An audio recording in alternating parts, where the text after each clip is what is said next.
All right. Hello, everyone. Welcome to this podcast that is currently untitled. It will get a name later, but for now, this is the test pilot. My name is Ryan, and we have. This is Jim's multi-talented media personality. Mm, yes. Yes, that doesn't sound arrogant at all. No, it doesn't. I'm just trying to keep it real on this Hmm. podcast because when you invited me on, you said James, or Jim's, sorry. You said Jim's, I want you to be real. Like I want uh, the real positive, like genuine experience, and that's what I'm here for. Okay. All I've right. also worked. I've also worked over 50 hours this week, so I'm extremely tired and just I don't care anymore. So And yes. similar to me, even though I worked about 12 hours less than that. Um, anyways, So what's the deal? Like, what's the actual style of this thing? Like, are we a morning FM show? Do we need to bring out like honking noises and farting noises, or is this like a classy NPR style podcast? I would have to say it's going to be somewhere in between. We're not going to have the little sound effects or anything like that, but on the same note of that, I don't think NPR is going to be discussing Cartoon Network shows. So Mm, it's somewhere in between, yeah. that's disappointing. Hmm. All right, so let's give a little bit of a background in case some of you who are listening don't know who we are. Um, we are both administrators on a Simpsons website, also a forum. It's called nohomers.net. Um, and I've been an uh, administrator longer. oh, you're gonna Yeah, really I went throw that there. over? See, I've been there longer. I've been okay. there longer. So yeah, seniority, seniority, bitches. All right. I had the biggest rise to power. So there, and So, that's what's important. mhm. I went from blue to red, and you went straight to red, or No, no, I was blue. I was just blue you were for blue? like the shortest time ever. Oh, okay. That's because I wasn't caring about it. I was still caring about the other unmentionable one. And then I moved over here, and then I got administrator. I think the point that he's trying to make, though, is that we're both extremely powerful people when it comes to really unimportant, pointless things in the grand scheme of things. Exactly. We have big titles that don't really matter. All right.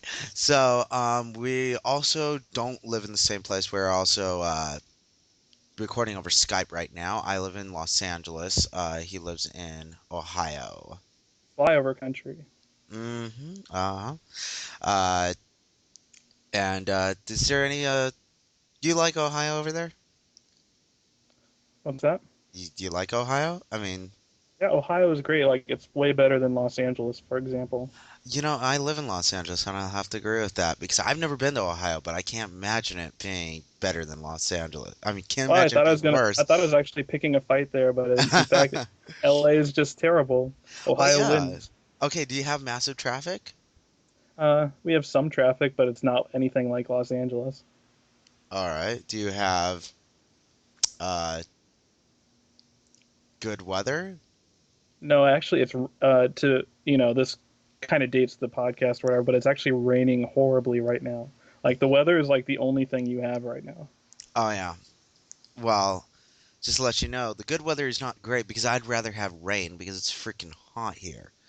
Uh, Yeah. I hate like the Ohio. Like when you hear the word Ohio, like you think of like something out of Parks and Recreation, where it's very Midwestern. Like when you think of Ohio, you don't really think of a very exciting place, but I don't know. It's a really nice state. I think it's just kind of chill. Like there's not really much that goes on in Ohio when it's a non-presidential year. It's just kind of people just kind of living. Like there are things to do. Like there are a lot of big cities and stuff. So there's always something at least an hour away from you. Yeah. There might not be something like immediately nearby, like in Los Angeles, but if you're willing to drive like an hour, there's Uh, generally going to be something to do. and So you have some pretty amazing amusement parks too. You have your Cedar Points and you have your Kings Islands. yeah, we definitely have that. So Which is further, Cedar Point or Kings Island? Naturally it depends on where you live. For Well, me, I mean for you, yeah. Cedar Point is farther away from me. Kings Island's only like an hour away from me. Okay. But yeah, we definitely have. It's kind of really weird because like you think of Ohio just being in the middle of, it's in the Midwest, but Yeah. like it just happens to have two really nice amusement parks in it, just kind of randomly almost. It's I very mean, strange. we have. I mean, obviously, living in Southern California, we have theme parks where like basically the smaller cousin to Orlando and the Florida theme park area. But of course, those are it's just a little different. We have Six Flags, which have which is kind of like Cedar Point. In Yeah. fact, Cedar Point and Six Flags Magic Mountain are kind of like rivals because they always try to top each other in roller coasters. Mm. Though I hear arguably that Cedar Point is the better. We also have Knott's. I just went the other day, which and they all have the roller coasters, but more we have Disneyland, and where I work is Universal Studios, and we have the big themed attractions. There's like the difference between the themed attractions, and there's the difference between the roller coasters. And I'm gonna guess that you're probably more a roller coaster person. I mean, Yeah. yeah, yeah. I mean, Although not as much anymore. Like it's weird. Like when you're a lot younger, you can ride these big wooden roller coasters and not even care. But now that I'm older, like I get off one of those things, I'm like, I feel like an old man. yeah, yeah. And I'm only in my 20s. Like, what is happening?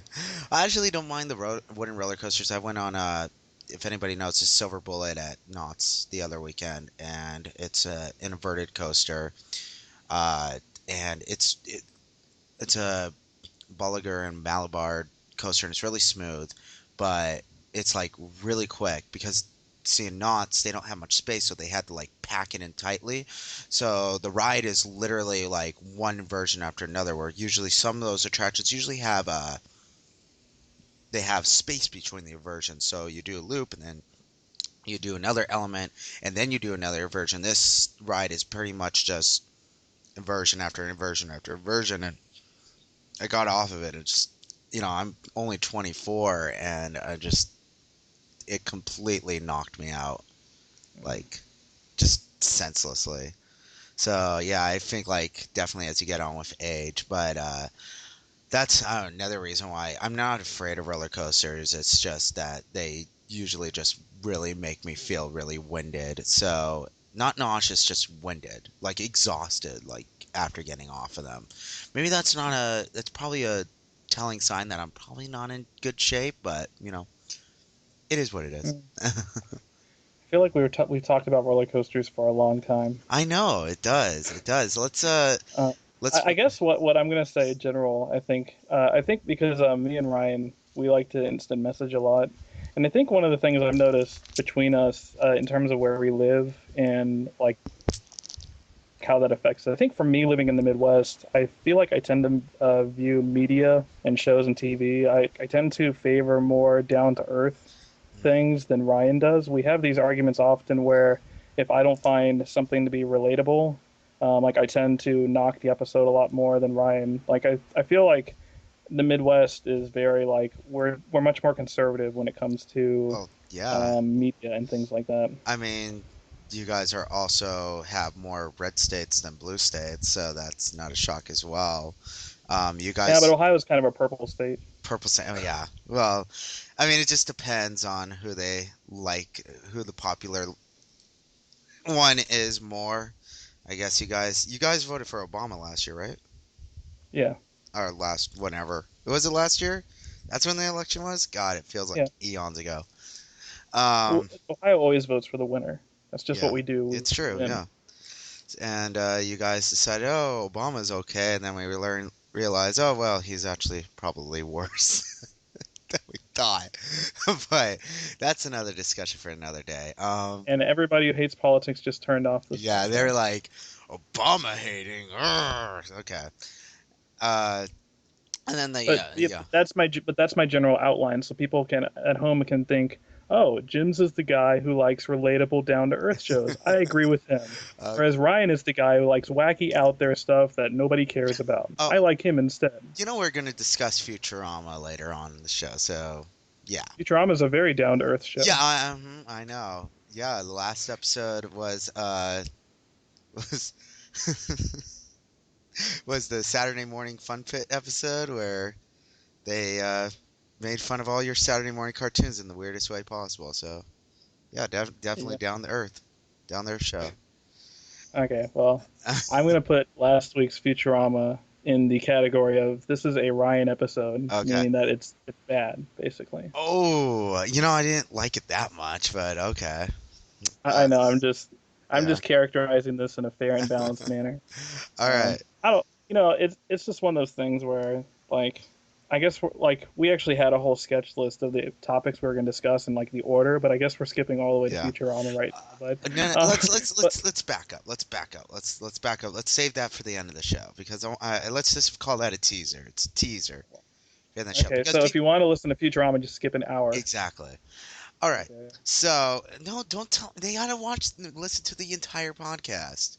I'm just trying to save people time. Ah, man. We're all like message board people who have Yeah. we have busy lives and things to do. Mm-hmm. Like, Okay.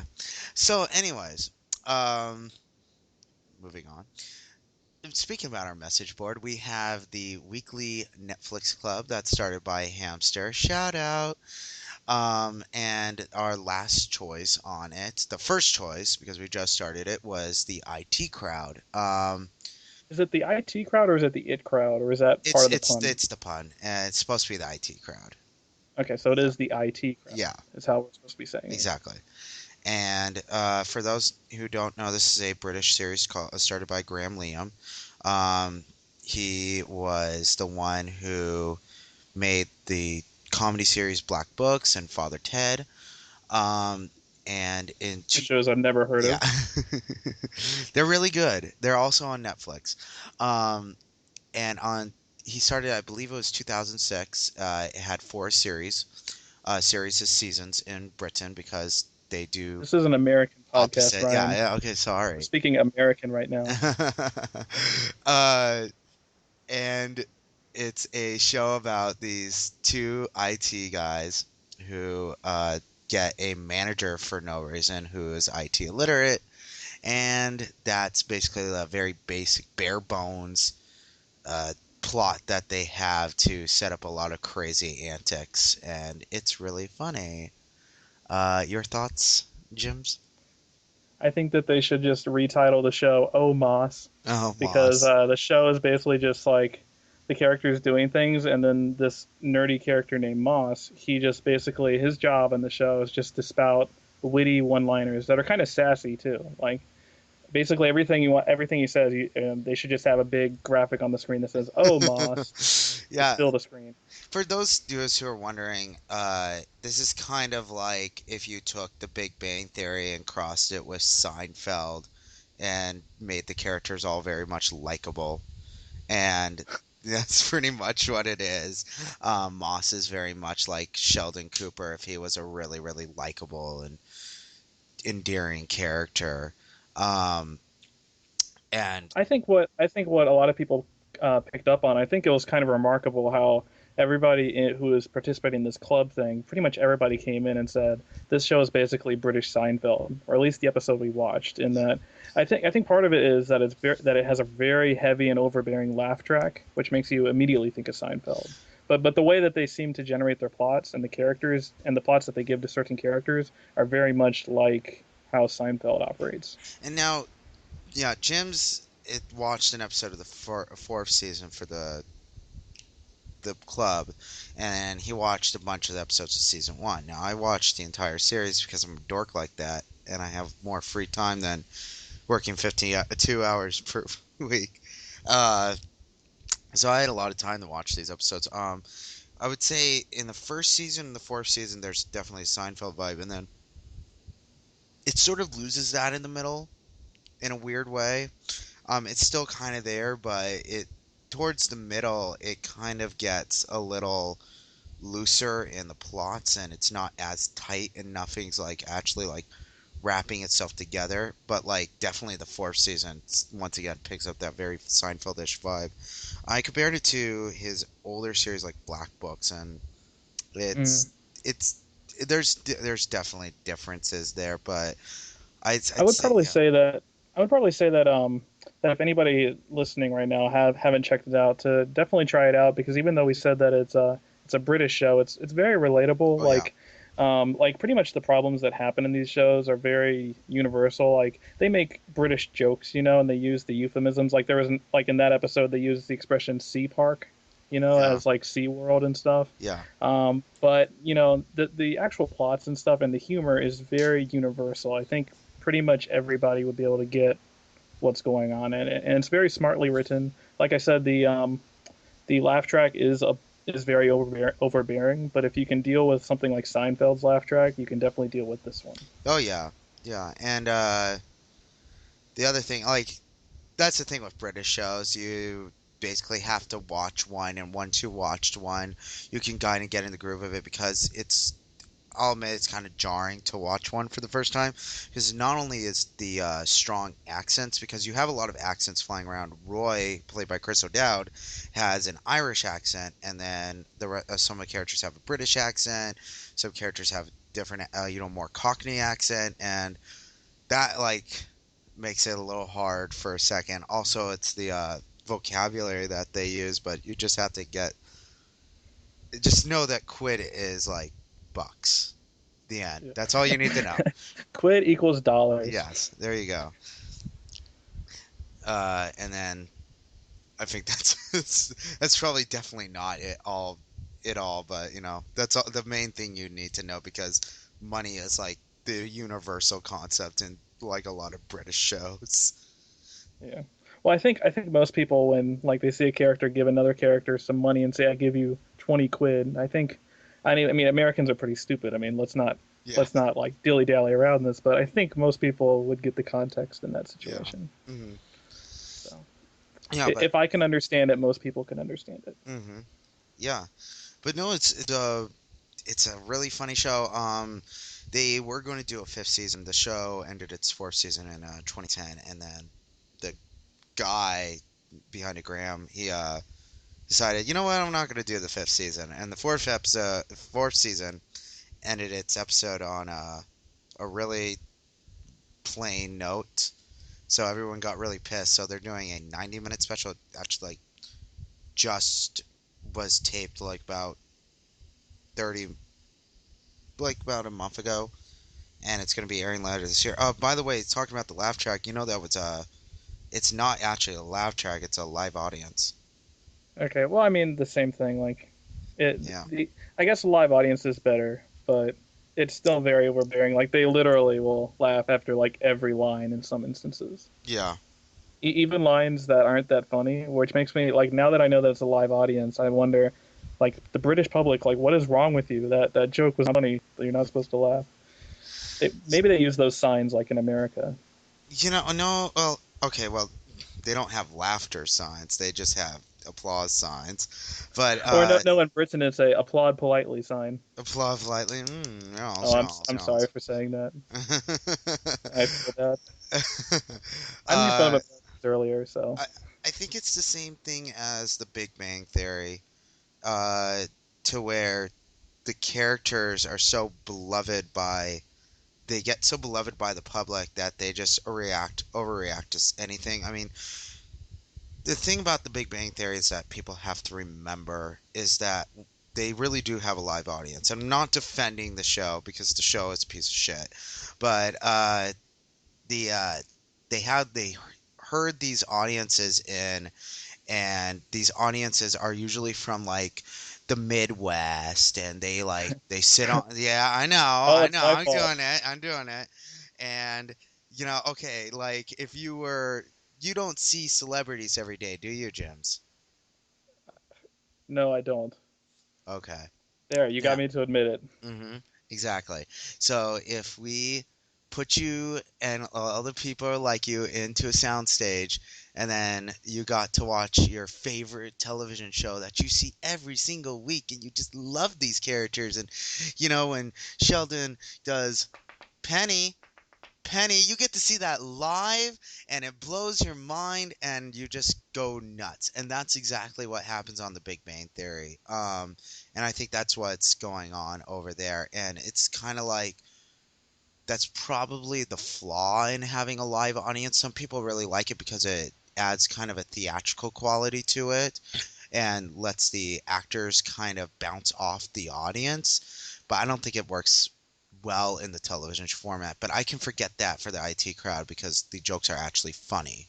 I wonder if in Great Britain what the equivalent to the Midwest is then. Like, would they be complaining? It's like, oh, they have those Yorkshire people coming Yeah. down here to watch the show. They're ruining it by Oh, laughing so. those bastards in Manchester. I don't know. I'm not going to try It's, to do a British accent either. I yeah. don't want to embarrass myself, but Well, I bet there is an there equivalent there where definitely is. like there's a There's Midwest out there. well, I know there's the country in Britain. So, you have London area and then you have the country. Mm. So, there's definitely something like that. I don't know if it's like more politically different. I don't know what it is Like because whenever you I say don't like the live British there. countryside, I immediately think of like Agatha Christie novels and assuming like there's Going on to vicars that. everywhere and stuff. Yeah. Okay, so I moving have a very on. antiquated view. I hmm definitely need to visit England someday. yes, you do. I do too. My sister visited it, but I hear it's very, very nice, and it's I no, also very, I very want to good. visit England, see one of their sitcoms, and like applaud wildly at Oh inappropriate yeah. times. Okay. And then I'm part of Well, the problem. I think like the IT crowd was very unusual in that it was taped in front of a live audience, which they don't do anymore.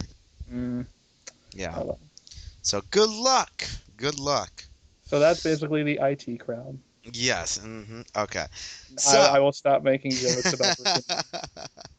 England's a good uh, country. they are. They are. Now, speaking about something that's strictly American, there's a show on NBC that I'm sure all of you have watched. It's called Community. Yes, yes, there Chirp, is. chirp, chirp. This is the Nobody. part of the podcast that everybody's going to skip. I know. They're gonna be like, "What?" And now, time to talk about a show that only me and Ryan watches. hmm That's because that's literally the when they pull the ratings, it goes in. The share is like 0.00001, and that is like two people, and that's me and Jim's. And Yeah. we don't even have Nielsen boxes, so we don't know how that works. So, Um, in case there are people who are not familiar with Community, I'm going to set the stage. Is that okay, Ryan? Do you mind sure, if go I ahead. set the stage? Go ahead. So, Community is a very low-rated show on NBC that is only on because NBC sucks, basically. hmm And it stars Joel McHale as Joel McHale, basically, and he surrounds himself full of all these whimsical college students at this community college, and they go on wacky adventures and do parodies of things, and blah blah blah. It's that kind of show. It's a Yeah. young people show. It's a young hipster show, basically. It's a young hipster show. I Yeah, don't it's a know if I show that don't. like people on the AV Club love and drool over. I It's wouldn't really call it a hipster show because I think hipsters don't like Community. I think it's just a nerdy show. okay, so it's a hipster backlash show at this point. Yeah, yeah, it very, very much is because And go go on. ahead. No, go on. I'm gonna be Canadian this I was in conversation. Harmon now. Yeah. Well, I was going to say that the show is created by Dan Harmon, who, according to Ryan, is like God's gift to television Oh my writing. God. And so basically, Dan Harmon is basically ran the show for what was it, 3 seasons? He's 3 seasons, yeah. Yep. And he basically regularly got into arguments with the NBC executives. He was turning in scripts late. He was difficult to work with. But much like everybody who's difficult to work with, he is a genius. So Yes. everybody gives him a pass. He also got into a big fight with Chevy Chase, basically making Chevy Chase want to walk off the show. But basically, what happened was in season 4, Dan Harmon got fired for being terrible, basically. And they brought in two different guys. Who'd they bring in? It Who were was they again? Moses Port and David Garosco. Woo, by the way, tying it all together, actually did the failed US pilot for the IT crowd with Joel Ooh. McHale, and that's how they got the job because they knew Joel McHale from there. Okay, so they brought in these two guys, and basically the show just completely changed in a lot of ways, or maybe it didn't change, but people assume that it I did because know. Dan Harmon was gone. Okay. That's up to debate, I guess. But Well, that's but going to be one basically, debate. after this season was over, they gave him season 5, and now Dan Harmon is back again, and the fandom rejoiced, basically. Now, this show has, for an extremely low-rated sitcom, has a very, very interesting behind the scenes. I would not be shocked once this is all said and done if somebody doesn't just like immediately rush out and publish a book, a tell-all book about what the hell happened They're gonna behind. write a tell-all book about a series that nobody watched. Like, But how many people would but buy that it's book? no, because it was okay. The series wasn't watched much, but damn, the whole fallout about everything was really public. And even though people didn't watch, they still paid attention to the drama behind the scenes, and True. that was very interesting. So, like, let's put this out here. Like the first two seasons of the show, it was relatively quiet, and then in the third season, like the cracks began to show, because not only were the writers were getting frustrated with Dan Harmon, and Dan Harmon was doing his little hissy fits with the brass, but drama started between Harmon and Chevy Chase, and then Harmon got fired, and then these two guys took over, and they still managed to piss off Chevy Chase because the same writers, basically the same writers, stayed on. So they pissed off Chevy Chase. Chevy quit the show, and then at the same time, Dan Harmon comes back. Chevy Chase is gone, and Donald Glover, who plays Troy, decides he's hot shit right now because he likes to rap more than doing anything else, and he is going to only do 5 episodes this season, which is probably not good because he is arguably, besides Abed, probably the most popular character on the show. Would you agree with that? Yeah, I would say so. Yeah. And he's going to only be on 5 episodes of the season. Now, let's point this out. One of the defining, and like I said, it's probably the most popular aspect of the show, is the friendship between Troy and Abed. These are these two friends, and the idea was we had the really nerdy guy and a really jock kid, and they become best friends, and people think it's the most endearing thing in the world, and it is. It's really funny, it's really adorable, and it's, people love it. They have this fake morning show they call Troy and Ovid in the morning, and they do these like tags with them, um, and they're going to split them up for most of the season, and Yeah. people are going I to think where we want to call the IT crowd the O Moss show, they should just call it Community Abed and Troy Do Things. exactly. 'Cause that's where I think their bread and butter. Yeah. Like that's when the show is most consistent. Yeah, And pair. like these two, like that, for people who haven't watched the show, these two are like so like they have such good chemistry. The two actors that like they could literally read the phone book, Yeah, and you would be just captivated yeah, because they would have arguments about it it- or sing songs about it or whatever. yeah. They're very endearing characters. And the thing was is in season 4, what I noticed that no matter what, like I rewatched it recently, and I found a lot of it be really forced. They were trying really way too hard in so many instances, but every time that Troy had a line, that Donald Glover had a line, it was like perfect. And it's so strange because you hear these stories about Donald Glover being so disinterested with the show in season 4. He just did not care, and yet he still turned out to give a really funny performance. And that fact is just really, really interesting. I don't know if you have any comments on that. Not really. You're kind of boring me. Oh, yeah, thank you. Yeah. I'm just kidding. Like I told you, 50 hours of work this Yeah. week. What I was going to say about season 4 was that I think the interesting thing is like you kind of want to put yourself in the shoes of the two guys they brought in to basically run the show because like if you're put in that situation, that's like there you pretty much can't win in any way. Like it's like the hardest TV situation you could be put into in Oh, that that's true. industry, where they basically give you the show and say, "Look, this show is a cult of personality around Dan Harmon. He's gone.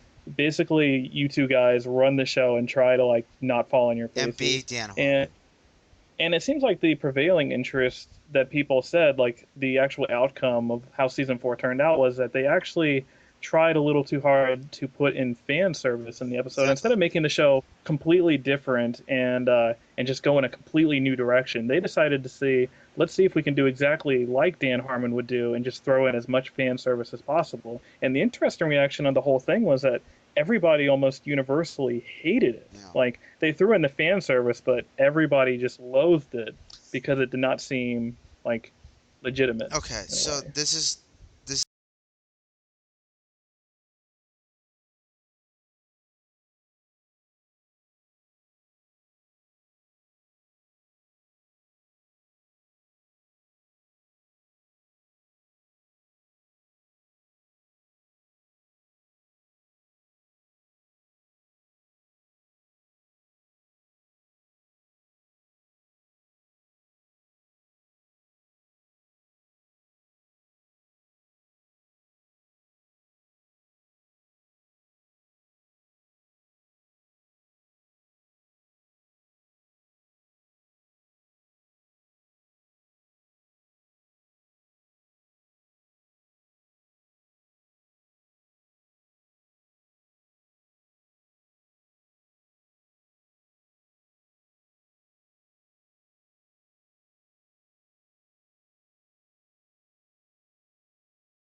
community, James.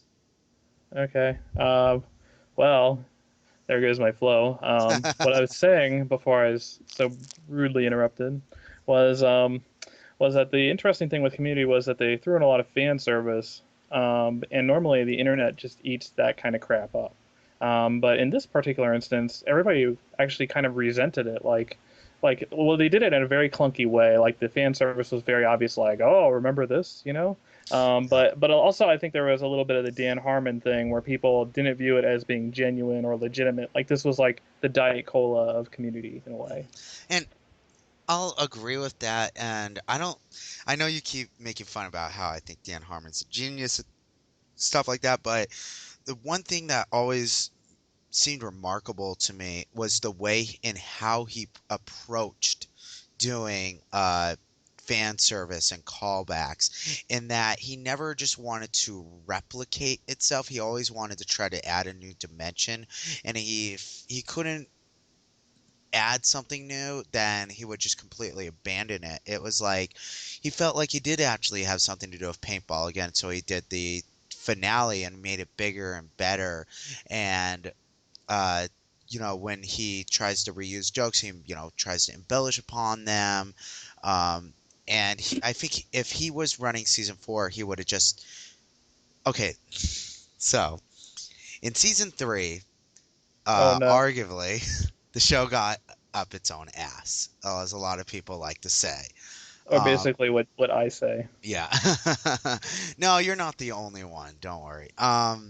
They introduced this thing called the darkest timeline, and the character called Abed is this character of Asperger's who basically sees the world through this view of pop culture references. And in this one episode, he imagines this darkest timeline, and it's where everything goes to hell, and they bring it Everybody's up. like Yeah, all evil and have yeah, goatees and stuff. exactly. So there's an evil Abed, and there's an evil Jeff, and there's an evil whatever.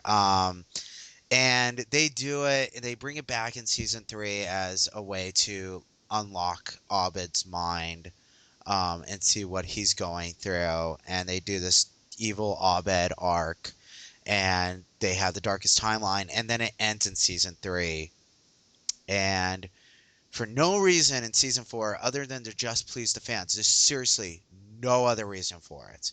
They bring it back, and it's arguably one of the most cringe-worthy things ever, because not only that they brought it back, but the way that they handle it is just awful.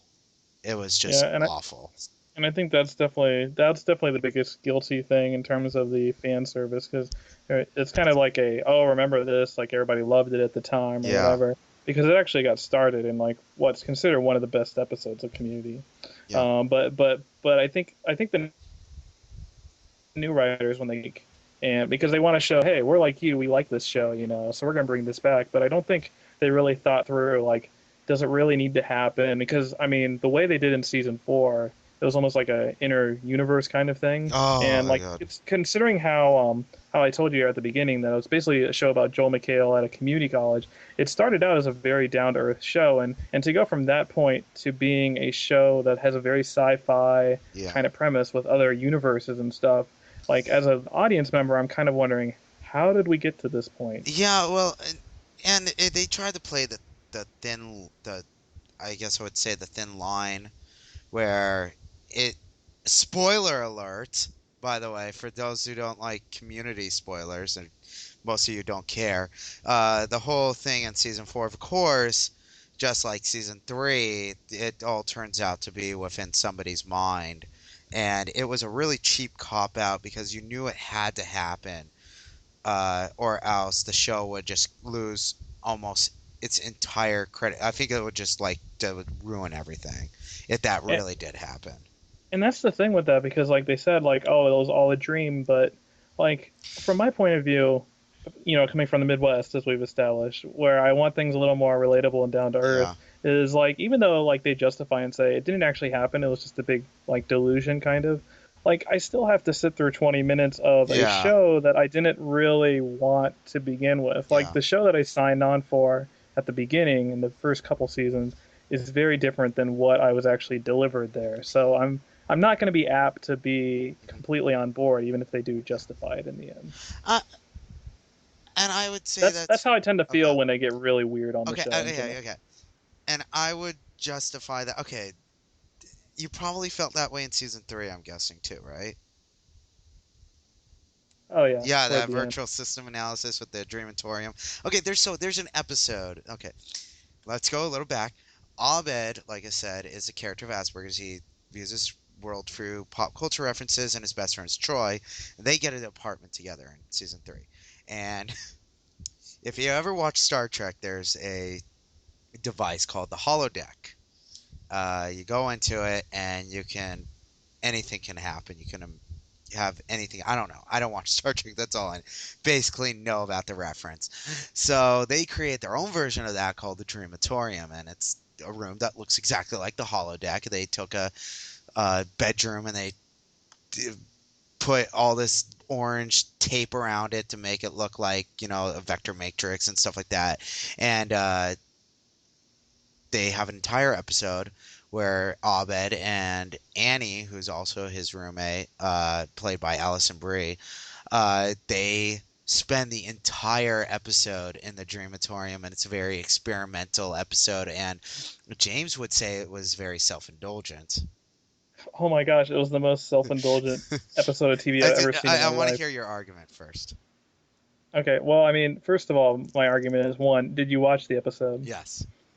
Okay, then I win the Okay, argument. no, you got to explain it to Like, our listeners. okay, okay, well, here's what I was saying before. Like, I think I think there's an interesting line in TV in general where you want the show to go to new places. You don't want to watch the same thing over and over again. But from my point of view, there's also a line where you don't want to skew the show into something completely out of left field where it doesn't even resemble the show that it was before. Like, it was just a little too much for me personally. I can see how other people would like it. It's just like the thing that really connected with me about Community is that the show, it's a very smartly written show about a community college and the kind of quirky things that actually happen at that community college. And when you start going into like people's brains and doing these big, it wasn't really a hologram. They made it pretty clear that it's all psychological. But Oh when you yeah, start going just into these imagine. magical worlds inside people's brains and stuff, it becomes But what was self-indulgent about it? it's self indulgent. What's it self indulgent about Yeah, it? I want to know what's self-indulgent. Like Like, like the entire premise of it. okay, Like I thought it was an episode that was extremely pleased with how clever it was being, saying, "Look, we're going inside of people's psyches and developing and understanding what actually makes I them tick." I disagree And I with that. didn't think it was. Okay, but what is self? Okay, okay, so it's self-indulgent to explore characters because I'm sorry, but like as a very character-driven guy, I think that's fascinating as hell. I don't know how. I think Yeah. I think the way that they went about it, saying that this is a dreamatorium and he's using this magical, what was like some magical pretend device or Oh whatever to yeah, go to into their brain or filter. Yeah, whatever. Yeah, to filter people's like thoughts and emotions. the way that they see, part of me is just wondering, like, you can't explore the characters without having to go inside their heads. Like, really, you Mm. you can't do that. Like, you have to do this plot to understand Abed as a character. To me, I think you can understand where Abed is coming from without having to do a sci-fi adventure into his brain. I don't think it was Maybe that's really. just the down I to don't. earth Yeah. part of talking, but I you don't. can do that, and you can do that in interesting ways. But it was just a little too much for me in this particular instance. I don't know. I didn't think it was exactly like, oh, we're going into Abed's mind or something like that. I don't think it was exactly as explicit than that.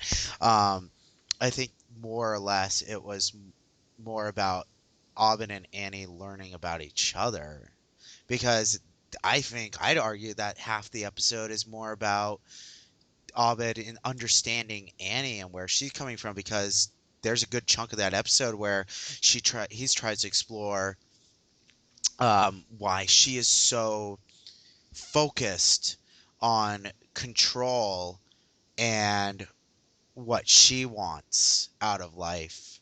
Well, yeah, it's both of Yeah. them basically.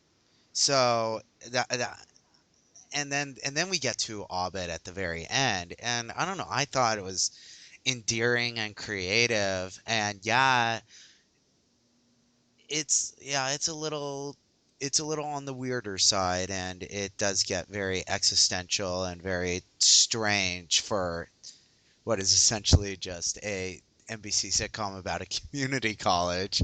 Um, but at the same time, I don't know. I found it bold and really cool. Now Yeah, the thing I will also say that it has been a while since I've seen the episode. I've only actually sat through the episode once, you the should first time I watch saw it it. again.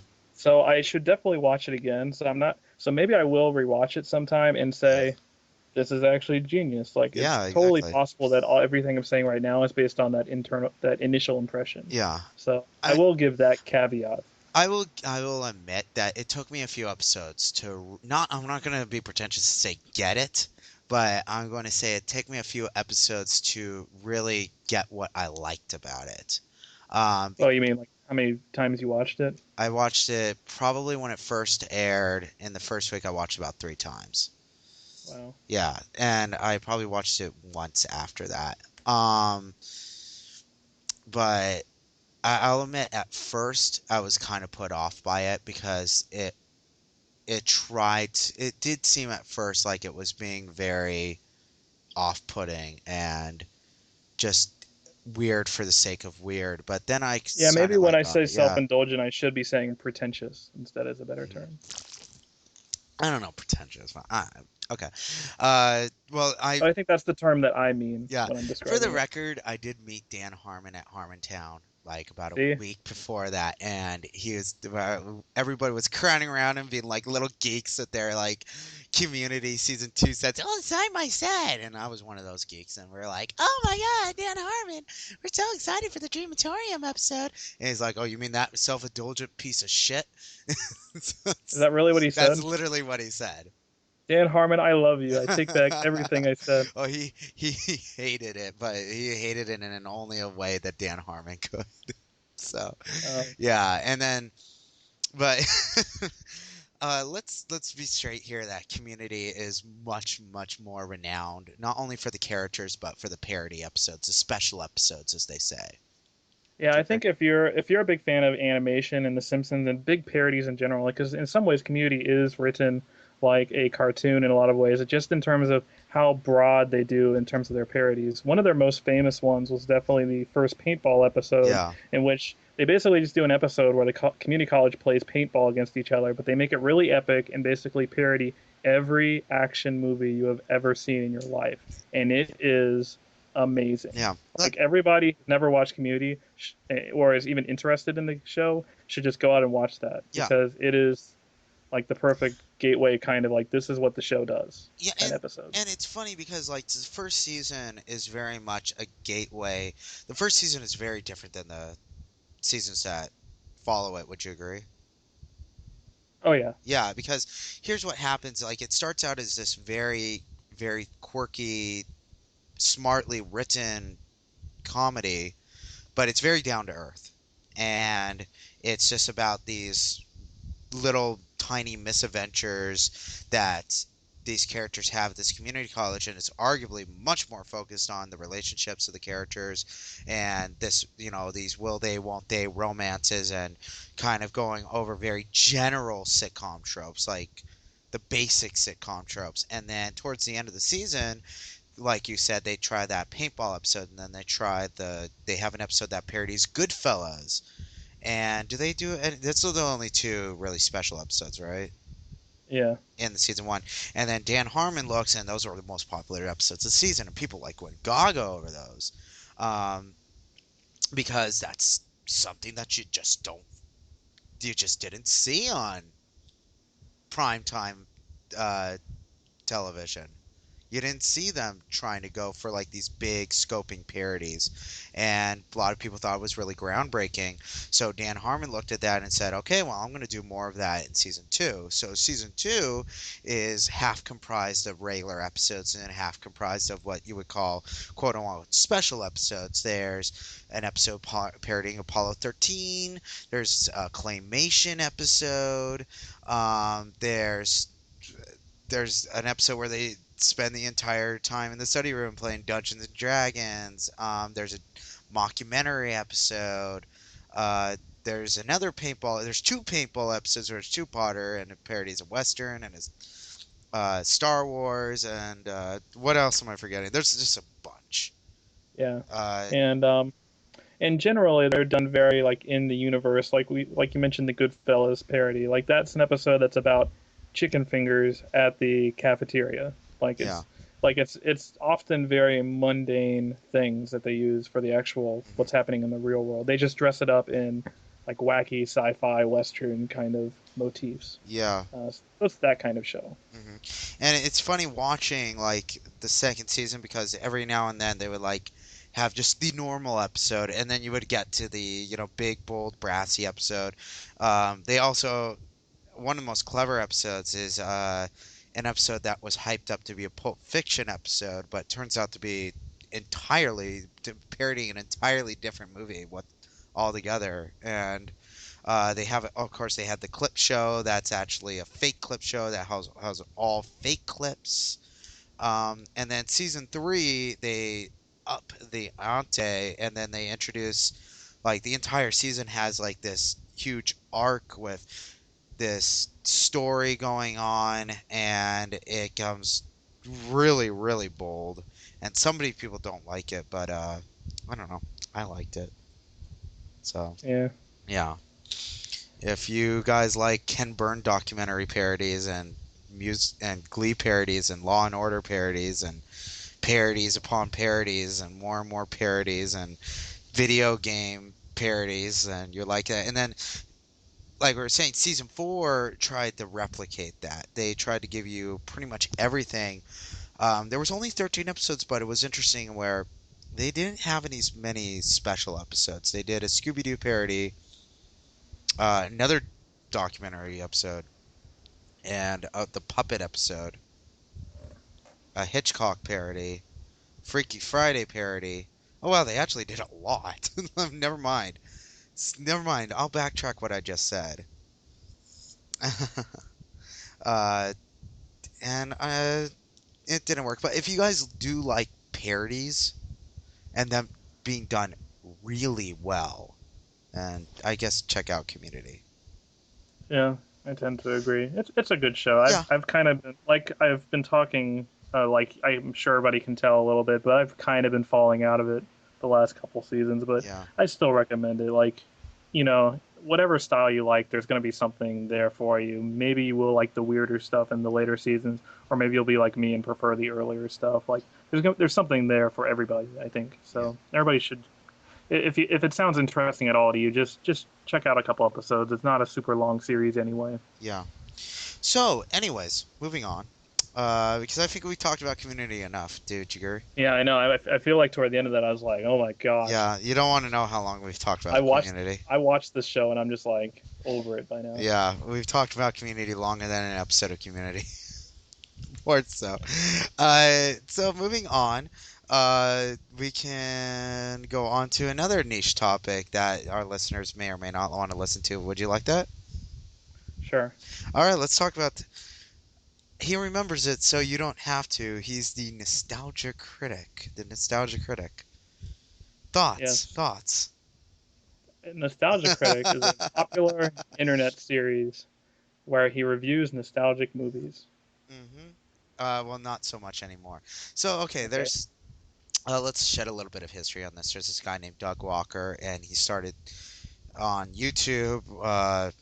Oh my God, like 7 years ago, he did these 5-second movies that were really popular, and then he started doing his own show called The Nostalgia Critic, where he would review popular things from your childhood and make it basically say, "Wow, you thought this was good? Oh no, it's actually shit."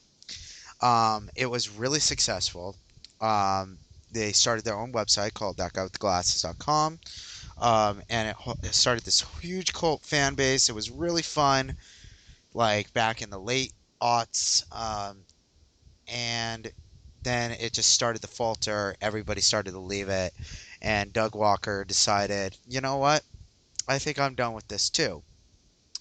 So after 200 episodes, now he did an episode every week for 4 years, which is like major props.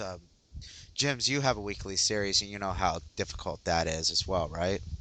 It's not even weekly; it's That's bi-weekly. bi-weekly, bi-weekly. So Yeah, I you, can't even produce 1 minute of content yeah, every exactly. 2 weeks. He produced like almost like 30 minutes of content every single week. So you know, this is a pretty big feat. You would agree? Oh, definitely. Oh yeah. And he decided to give it up. But the way, but and here's where the Jim's and Ryan argument is going to take place here. The way he did it was one of the strangest, most dumbest ways ever, and here's why it's so weird. He's backed up by I don't really want to say a company, but it's what would you call Channel Awesome? They're like a conglomerate. Yeah, I guess. They're almost like a union of internet personalities. Yeah, and he's backed up by them, and he pretty much started them, and they have CFOs and all these titles that a business would have. And he contacted them in early 2012 and goes, "Okay, I have this really popular series. It's still really popular. It funds most of this website. I'm going to end it." And they go, "Okay. Do you have a replacement in mind?" "Yes, I do."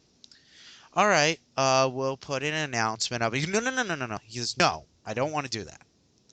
I don't want to announce that the show is ending. I'm just going to end it randomly, not telling anybody, and then we're going to do the replacement. I'm in the business of making a surprise. I want this to be a surprise."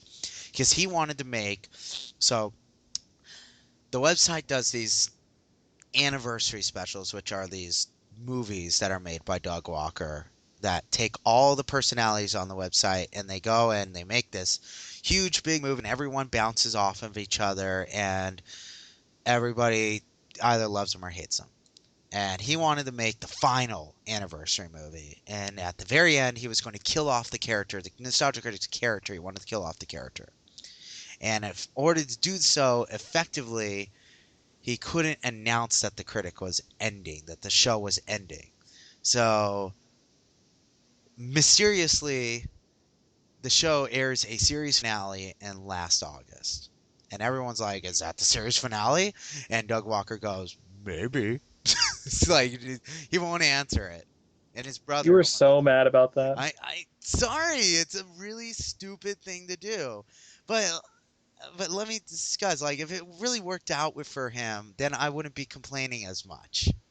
But I remember I was kind of incredulous by your argument because you were upset about what about was that they have this big thing where they tease that they might kill off the nostalgia critic, and then at the end of the movie they kill off the nostalgia critic, and then you said that you were angry Oh no no no because no. what they're supposed to do. No, no, wait a second. What they're supposed to do is there's supposed to be some kind of fake out where he doesn't really die, and to me it's like why is anybody supposed to take that premise seriously if there is like a 0% chance of it actually happening? The fact that it actually did happen is kind of interesting in my opinion.